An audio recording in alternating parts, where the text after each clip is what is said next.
Lion face. Rah! Lemon face. Ooh. Lion face. Rah! Lemon face. Ooh. Break it down.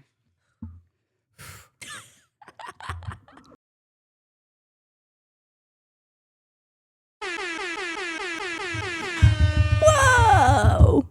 Hey. It's us again. We're back. Yes, it's Wednesday. It's Wednesday.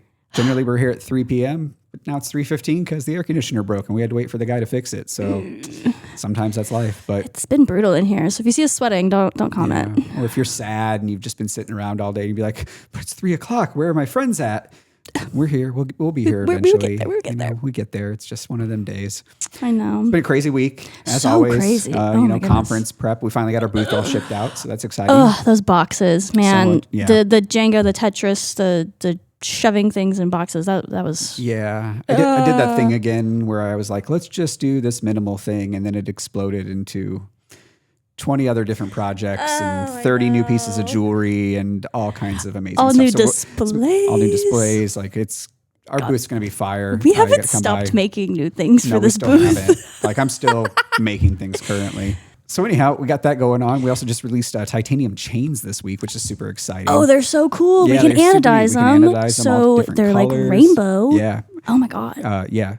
Sky's the limit as far as those colors and combinations you guys want to do. So you can pick those out. We have them available as bracelets, necklaces, and get this, wallet chains. They're back. Coming back around. They are back. Did they ever really leave? A little bit, but just for like a minute. Yeah. I think it's more like we put it down for a second. Probably. So we're bringing it back. I'm going to need to see a few rainbow ones go out soon. So if y'all can get to that. Yep. We have in a couple different styles. Yeah, just go to the website, take a look at them. They're super neat. Yeah. Really, really like the vibe of them, and just the aesthetic overall is really cool. So, honestly, just check out the website and dig around a little bit. We've put so much new stuff on there. So much. That like you really could just like dig around and find a bunch of new things. We put new ends, we put new displays, we put new chains, new everything. Like I feel like we've got new just about everything. We got to do new rings now. Yeah. Yeah. Hopefully, stay tuned. Hopefully. I think we'll have some new ear weights coming soon too, so that's exciting. Y'all will love them. Hopefully that casting process goes well tomorrow. It's gonna be great. Yeah. Well, I think that's our updates. That's our updates. Yeah. I can't think of anything else that's like ready. Yeah. Ooh, we did make some T-shirts this week that Drew has on, and it is our Piercing Saves Lives shirts. Yes. These are fundraiser T-shirts that you purchase, and you get basically make a donation to the Heal This Way Foundation that gives free mental health support to people in the body piercing industry, and then you get a T-shirt. We'll have a handful of these at our booth at conference, so if you'd like to make a donation then and get a free T-shirt, you can do that. So just stop by. Yeah. That's my plug. That was a good one. Thanks. I don't have anything to add. They're great shirts. They're very comfortable. They're very colorful. I love the colors. Very colorful, right? They're so fun. Yeah, got that cool 80s vibe going with it. So little captive ring in the center, rocking with it. Anyhow, you're probably not wanting to hear us ramble. You just want to hear us talk about movies. So yes. Let's do that. Okay, it's time. One of them is old, the other is not. Let's pop in the tape and give it a shot. It's time for Retro Reactions with Drew and Bryan. Get so excited because I'm leading the way today. Okay, it is. We watched The Lost Boys. I finally bullied Bryan into it. Yep. And it's all because we got new chain options for them. It is. 100%. And I was so excited when you asked. You were like, "Yeah, what should we do this week?" I was like, "We're doing The Lost Boys. We're doing it. We're talking about vampires." I didn't really have the option to say no. In all honesty, No, I felt great. bullied. So yeah. It was fun. I had a great time doing it. Hopefully we can do it again soon. We will, I'm sure. But this movie has like a giant cult following. The Lost Boys, I feel like if you've not heard of it or seen it, maybe you have like a thing about vampires that you hate. But it's iconic. It is, I think, like a real pivotal moment of goth culture a little bit. Yeah. There's just so much goth fashion in this that I forgot about. Yeah. And after revisiting it, I kind of understand why people are obsessed with it. The actual movie itself, though, that's probably where Bryan and I are going to be a little different. Yeah, because I need to say this immediately so people don't think I'm pretending. I struggled with this movie. I don't like vampires. So we'll just, that already put a nail in the coffin for me, so to speak. Are we doing Thank you. we doing vampire puns this whole time? Yeah, I guess we are. It's not like the movie was made badly or anything, and I think parts of it are super stylish. It's super interesting, but the pacing, the tone just didn't work for me. And I'll give you that one. Yeah, it can be a little dry sometimes. I got about halfway through and realized I was way more interested in the aesthetic than what was actually like happening in the movie. Yeah. I also have another gripe, and like, I don't think this movie's about Peter Pan. Like, I was told this was a prequel. I don't think it is. Who said this to you? Because it wasn't me. Did Derek tell you this? It was Derek. Okay. Yeah. Well, that's fair. It's a fair criticism because it's not at all about Peter Pan.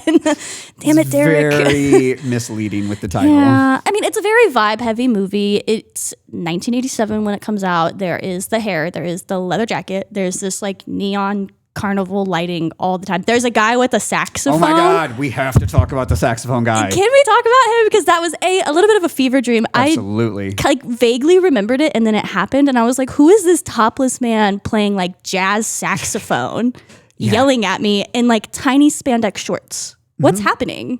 Yeah, that was a hell of a scene. And it was so long. It was like a full song. You got minutes worth of this. We loved montages back in the day and songs. Like if you're paying licensing rights to play the song in the movie, you're getting the whole song's worth, all right? Like, you know, I have not considered that this entire time. We've done a good amount of movies now, like a very good amount, and I have not considered that a singular time. And you're right. They play the full song every time. Think of like Rad with the Send Me an Angel song during the bicycle but that was like boogie the scene. best it was great, montage but I've ever like, seen. that was the whole That was song, the whole right? thing. Yeah. So- Oh my goodness. Well, the movie opens with Lucy, our mother, moving her two sons, Michael and Sam, to Santa Clara after her divorce. Lucy's the sweetest little thing. Movie tells you right away what's supposed to be going on. We're on a boardwalk. There are teenage gangs. There's crime everywhere. There's so much graffiti for the sake of graffiti. There's missing persons posters every time you blink. So like you kind of get the vibe that like it's a little dangerous around here. Yeah. Now, visually, I liked the setup quite a bit. Like the carnival boardwalk stuff looks really cool. Love the nighttime shots. The whole movie has this like sweaty neon like music video look to it, I guess. It really does feel sweaty. Yeah. Something about the movie feels about as sweaty as I felt in the studio today. It's like a jazzercise class or something. It is. It felt very, very 80s in a way that's sometimes like pulled me out of it, but not in a bad way, just like aggressively 1987. And I mean, after that, we meet Grandpa, played by Barnard Hughes. Ooh. And he's honestly really fun. He's kind of one of my favorites throughout the whole movie. He's very weird. He's like doing taxidermy. He's got like all these conspiracy theories. He's surrounded by surrounded by all these dead taxidermied animals. There's something about him that is like very wrong immediately. And he's got some of the best one-liners. He does. Some of the best. Yeah. He's like, do you know, this is a little further down, but I'm throwing it out here now because we're talking about him. Yeah. He makes this comment to the little boy and he goes, you know what the rule for taking my car without asking is? And he goes, no. And he goes, you put gas in it. Now you know. And I was like, I've heard every old man hit me with something like that. Yeah. It was beautiful. That's where they got it from. Because all elderly men are fans of the Lost Boys movie. You can tell. Just Write talk that to him. down. Yeah. Yep. Talk to Grandpa about it. So old taxidermy man here, he feels like someone who survived several wars and stopped caring about social norms entirely, which I get. Like, I haven't survived wars, but the social norms thing. He's either I vibe survived with, a few wars or he's on the spectrum. Yes. And the spectrum doesn't exist yet. Like, True. he's A. Honestly, his energy just carries the movie sometimes because he feels like he's in a very different film than everyone else, which also leads to, ASD. We nailed that one. We so really check on that did. diagnosis. Helping him out, honestly. Yeah. And then that kind of moves us on to Sam and the Frog Brothers. Which great name, if you ask me. Sam, the little boy, starts hanging around this comic book store. There's these two brothers, and they get really into these like comic book vampire mythologies, and the kids are fully convinced vampires are real. They're talking about silver stakes, holy water, like just all of it, garlic, everything. Yeah, and I like that angle, right? I mean, because horror movies sometimes spend forever trying to convince characters that monsters exist, and these these kids, like they went straight to it. They're like, no, it's vampires. Obviously, what else could it be? Yeah. And I love that, like that childhood, like just adamant, like you made up your mind about it. This is what it is. The second they started checking boxes, done. they're like, these guys are vampires. Yeah, just done. Gotta be. And then our other main character of the Sons, Michael, meets a girl named Star on the boardwalk. He crosses paths with this guy named David and his like vampire gang, played by Kiefer Sutherland. Really interesting group. Now, visually, that group works, right? You got the hair, the bikes, the jackets. I want you to think of an 80s vampire, and that's them. They look iconic. I completely understand why people latched onto this aesthetic because they look badass. Oh, they looked so cool. Yeah. This is where the movie started losing me a little, though, because the movie spends a lot of time just vibing with these characters. Yeah. So there's like motorcycles, slow motion stares, there's music montages. People are glaring dramatically. And eventually you started feeling like, can we have a plot finally? Like, I don't. Please. Yeah. So, and that's again the 80s. Like, we like to drag shit out in these movies for some reason. I think it was supposed to build this like feeling of suspense. Like we know that these are like kind of bad boys, and we know that people are talking about vampires. So like, ooh, something must be happening. And there's so many background like little things that you can look into. But we move into the saxophone scene, which we've lightly talked about, but that's like right after Michael meets Star. We get the oiled up saxophone man. Which might be one of the most unintentionally like hilarious things that I've ever seen. It made the movie a comedy to me. Yeah, like a little bit. immediately. It's so Absolutely. unintentional, but it knows exactly what it is, and it hits the nail on the head for that one. Yeah. That man looked like he bench pressed motorcycles for breakfast. And the camera treats him like he's the final boss of jazz. It really did. That camera was all over him. Yeah. Oh, goodness. This movie's just weird. It's so odd. So Michael and Star, they're on the boardwalk. They're watching like oily saxophone guy like rip the saxophone to pieces. And they're like, maybe we should go do something else. And David starts pulling Michael into his friend group. They take him to this bridge. They pressure him to like drink some blood. And this is where it shifts from like kind of being comedy to getting into more of the like drama horror vibe for a moment. And I think this section's stronger than the beginning because like the bridge scene is genuinely very, very tense. Right, because you haven't yet like been led into the fact that they're vampires, but they're doing some really crazy stuff. Yeah, and this is when he realizes like these aren't just edgy like biker teens, like they are monsters, like straight up monsters. And the reveal where they let go and start flying, it's still pretty cool. I know they dropped, and I have a thing about heights, and I was like, I can't do this. I was like, you wouldn't have had me out there on that bridge. No. But some fun facts. This movie was originally going to be much younger and much more kid-focused. Really? It ended up being rated R. So what we watched was rated R. But this was originally supposed to be much closer to like The Goonies with vampires. Really? Yeah, Joel Schumacher, the director, completely changed the vibe and made it like way more teen-oriented and stylish. I still don't know why it's rated R though. Yeah, I don't. Nothing about it was that like intense.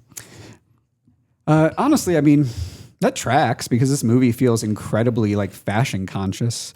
Like every frame is trying to look cool and sometimes more than it's trying to like tell a story. Oh, they're really pushing like let's go buy layers. Yes. But we get this crazy scene with Michael and everything, and he starts kind of slowly turning into a vampire. He gets home from his night out at the boardwalk and under the bridge, and he's sleeping all day. He's getting aggressive. He starts like floating at some point, and his little brother Sam really quickly realizes what is happening. Yeah, he realizes like this is what happens when you give in to the peer pressure of drinking. Right? Gosh, Yeah, Michael. They didn't drag this reveal out forever. No, it's like you've learned this very quickly. The practical effects hold up really well in the spots too. The glowing eyes and the vampire faces, like solid. I know They those nailed him. fangs. Yeah, they were cool. crazy.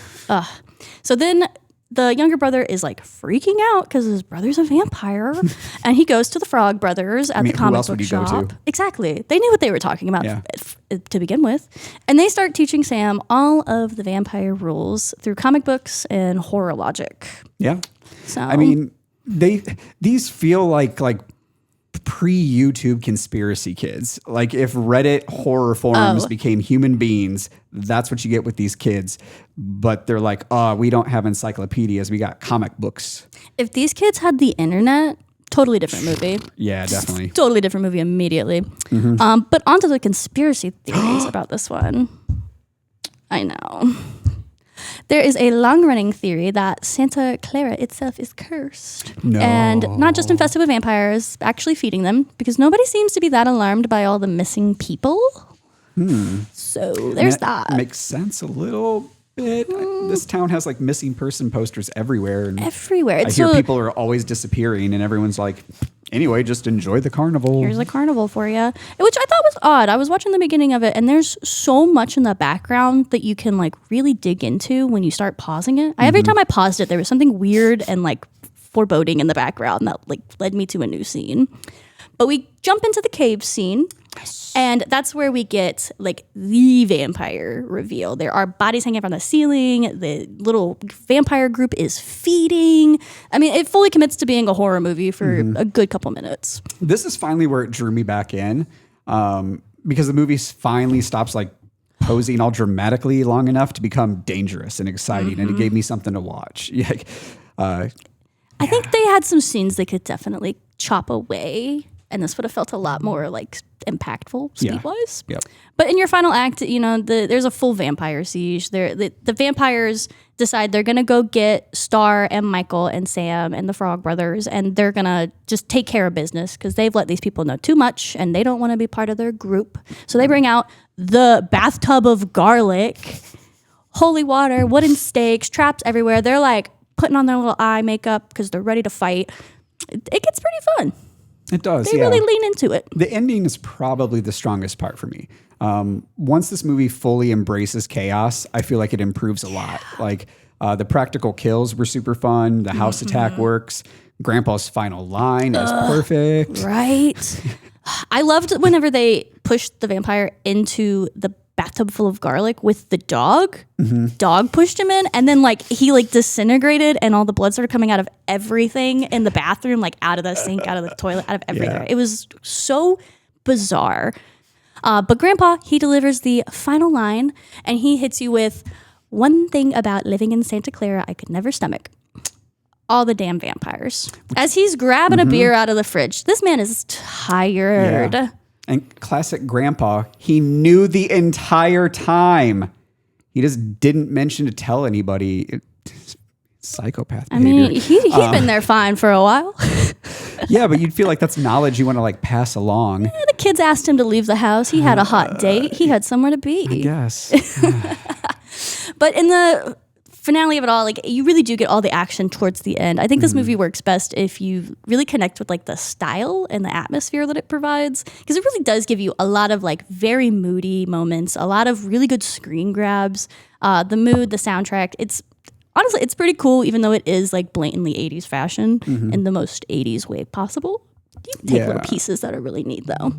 I respect that. And I really respect the fact that like if this movie hadn't existed, we probably would have never gotten Hot Topic. So literally. Yeah. This is a giant Hot Topic campaign. Yeah. Convinced. After a while, it really felt like I was watching a 2-hour vampire music video. You were. Yeah. Not my thing, but that's what I was watching. I had such a good time. I'm glad. All right. We'll do rapid fire. So best character? Oh, Grandpa. Easy. Best scene. The bridge scene. It stressed me out so much. And it was just like, why are they doing that? Stop it. Most unintentionally funny moment. Oh, saxophone guy. That's fair. Yeah, not even close. I knew where you were going with that. Yeah. I just wanted to talk about him again. Most 80s movie ever? I mean, it's fighting for the title. It really is. It's really a cult classic, and B, it is 80s. Yeah, it captures the time really well. Really well. Yeah. And made the time look cool. Like it probably wasn't as cool. There's no way. But There's no way everything was that neon. Yeah. I can't believe it. But you know, we're out here We're talking about 80s movies. We're talking about cult classics. We're definitely making enemies, or at least Probably. Brian is. Yeah, it's becoming a pattern. You can tell I like it.